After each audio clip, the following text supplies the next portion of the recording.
So Francis, how can we convert security services and operational excellence into business value? Well, I think we have to start by getting aligned on risk with our customer. Once we've done that, it's not easy to do, right?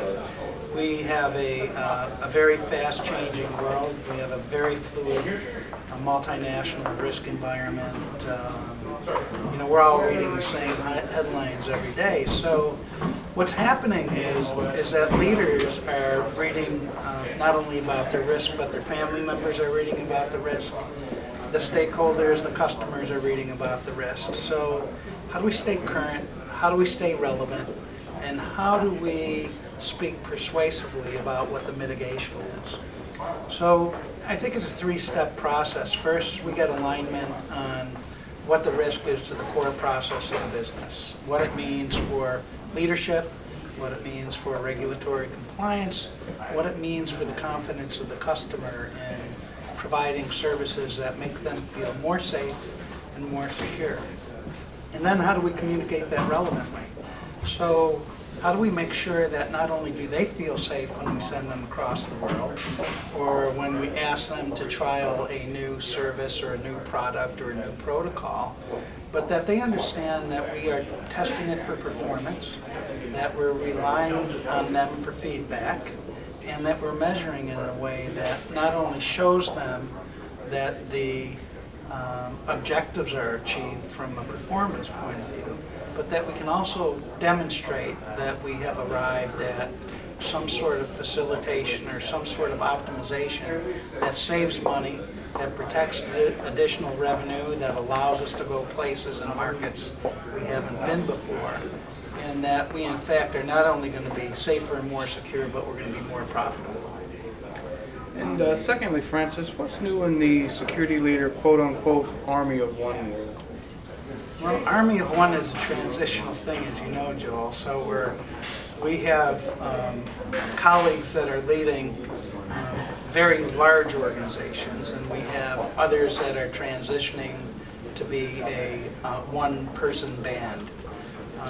And the operant opportunity in both of those organizations, whether you're small or whether it's large, is to be relevant.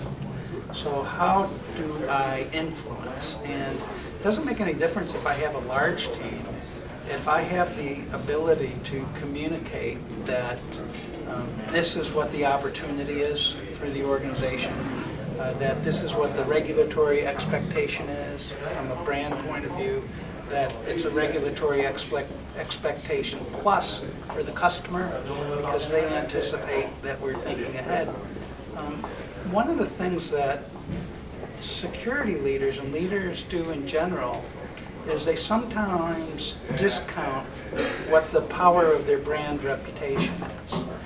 And by that I mean that people that follow the brand, people that have already elected the brand, people that have already selected the brand, do so because to them it's the best possible choice. So when they're talking about their safety, their security, your interest in looking out for their protection, they think everything is solved. So how do we take the opportunity not to only say that we're working on what the regulatory expectations are, we're working beyond that for what the evolving needs of the organization are, and we have the customer embedded in our sleep as we're thinking about next steps so that we can take it to the next level, because they're presuming we're doing all of that.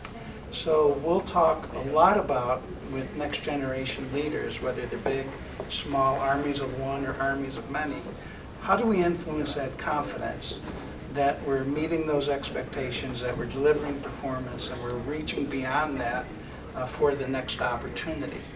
Those will be in hand, and then always be ready to ask the question from the engaged leader above you, what else do you need to be able to answer that, because you'll already be surmising future resource for people, for technology, for protocol development, and those should all be in your plan of evolution and development plans. Thank you. Thank you. Yeah.